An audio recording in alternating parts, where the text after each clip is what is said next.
City big news देख रहे हैं आप और मैं हूं आपके साथ साक्षी सोनी। तो चलिए नजर डालते हैं आज की खास खबरों की ओर।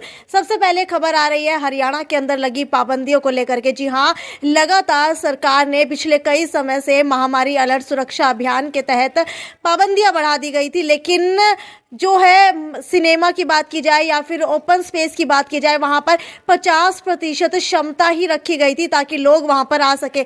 लेकिन अब जो है हरियाणा सरकार ने सारी पाबंदियां हटा दी हैं। केंद्र सरकार ने ऑर्डर पास कर दिया है कि अब जो है महामारी अलर्ट सुरक्षित अभियान के तहत सभी पाबंदियां हटा दी जाएंगी। और इन पाबंदियों के अंदर आखिरकार क्या कुछ निर्णय लिया गया है वो आपको बता देती हूँ, क्योंकि लगातार लोग पूछ रहे हैं कि भाई क्या अब सब कुछ खुल गया है। तो सबसे पहले आपको बता दूं, जी हाँ, सारी की सारी पाबंदियां हटा दी गई हैं, सब कुछ खुल गया है। कोरोना की तीसरी लहर अब कमजोर पड़ चुकी है और बाजारों, संस्थानों, ऑफिस आदि पर लगाई गई लोग जो भी रोक थी, जो भी पाबंदियां थी, वो सारी की सारी हटा दी गई हैं। अब बाजार पूरा समय से खुल सकेंगे। Cinema hall, multiplex, entertainment park, प्रदर्शनी जो है अब 100% क्षमता के साथ खोलने की छूट दे दी गई है। भीड़ जुटाने के लिए परमिशन की जरूरत नहीं लेनी होगी। शादी और दाह संस्कार में लोगों की संख्या को लेकर पाबंदी नहीं होगी। इसके अलावा धरने, प्रदर्शन और रैली भी की जा सकेगी। चीफ सेक्रेटरी संजीव कौशल ने मास्क और सोशल डिस्टेंसिंग का पालन करने की सलाह भी दी है। जी हाँ, भले ही पाबंदियां हटा दी गई हो, लेकिन मास्क अभी भी लगाने की सलाह जो है वो दी गई है। लेकिन आपको बता दूं, प्रदेश में कोरोना के 714 नए संक्रमित जो है एक ही दिन के अंदर अभी भी मिले हैं।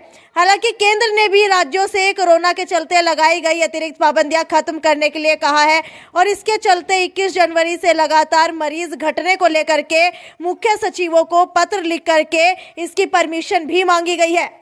हालांकि आपको क्या लगता है, क्या अब सारी पाबंदियां हटा देनी चाहिए थी? वो नीचे कमेंट सेक्शन के अंदर लिख करके बताइए। चलिए दूसरी खबर की ओर बढ़ते हुए आपको बता देते हैं कि दीप सिद्धू, जिसका नाम आपने पिछले साल 26 जनवरी को सुना होगा, दिल्ली के 26 जनवरी के उस पावन पर्व के ऊपर जहां पर सारा देश इकट्ठा होने वाला था, किसानों ने ऐलान किया था कि वो सभी ट्रैक्टर मार्च लेकर के केएमपी हाईवे के ऊपर निकलेंगे और लाल किले तक ट्रैक्टर मार्च करेंगे, जहां पर हर साल प्रधानमंत्री झंडा फहराते हैं।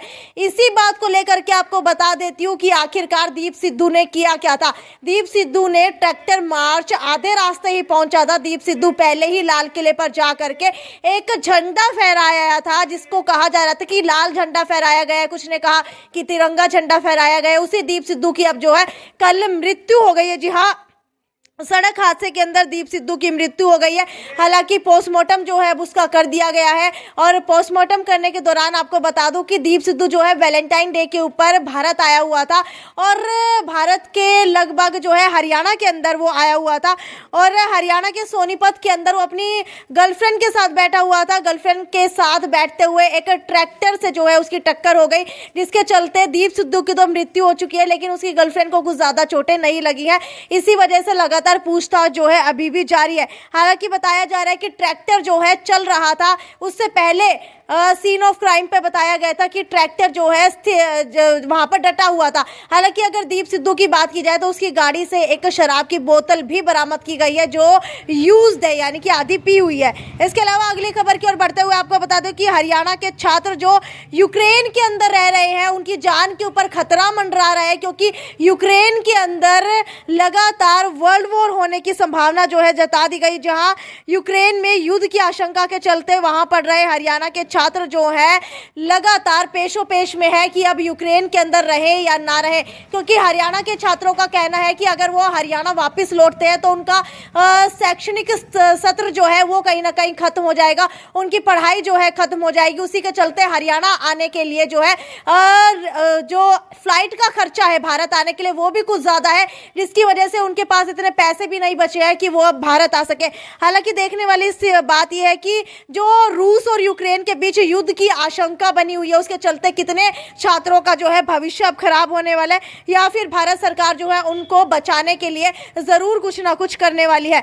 इसके बाद अगली खबर की ओर बढ़ते हुए आपको बता देती हूँ कि 8वीं के अंदर हरियाणा सरकार ने यह ऐलान किया था कि बोर्ड की परीक्षाएं ली जाएंगी और बोर्ड की परीक्षाओं के चलते अब जो है कई छात्र अनिद्रा का शिकार हो रहे हैं, डिप्रेशन का शिकार हो रहे हैं और भी बहुत सारी बीमारियों के लगातार जो है शिकार होते जा रहे हैं, क्योंकि उन्होंने पढ़ाई नहीं की थी।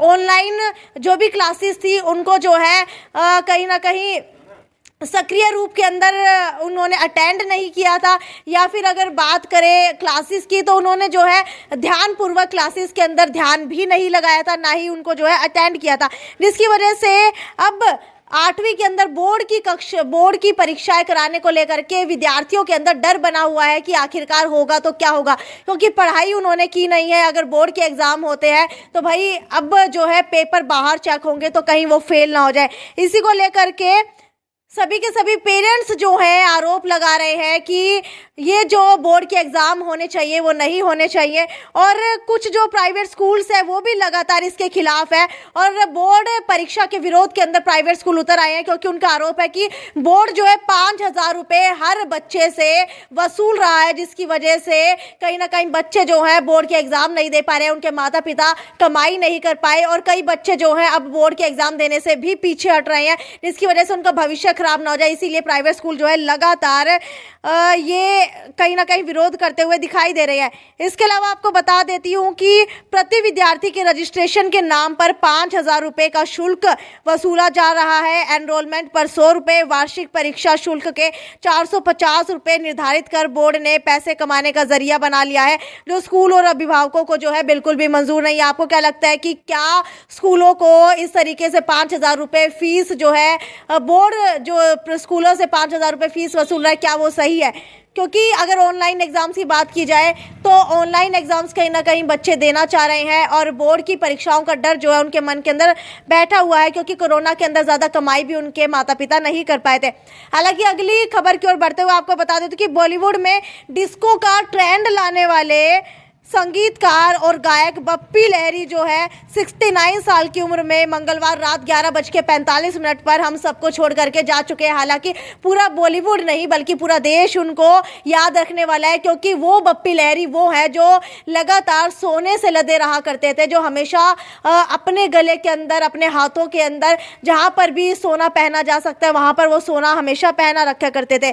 जवानी जाने मन गाने के बाद जो है बप्पी लहरी कुछ ज़्यादा फेमस हो गए थे।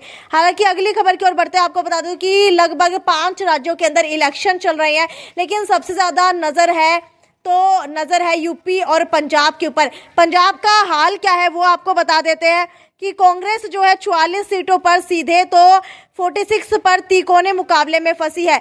अगर आम आदमी पार्टी की बात करें तो 37 सीटों पर सीधे और 44 पर तिकोने टक्कर में आ गई है।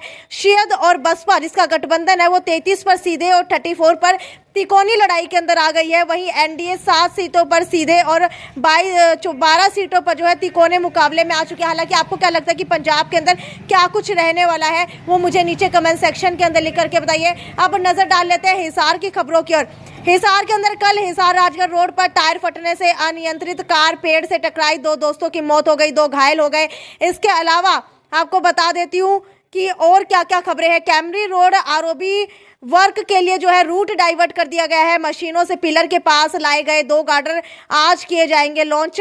और ये खबरें जो है यहीं तक थी। रोज सुबह इसी तरीके से खबरों का सिलसिला बरकरार रहेगा। तब तक ज्यादा से ज्यादा शेयर करते रहिए। नमस्कार।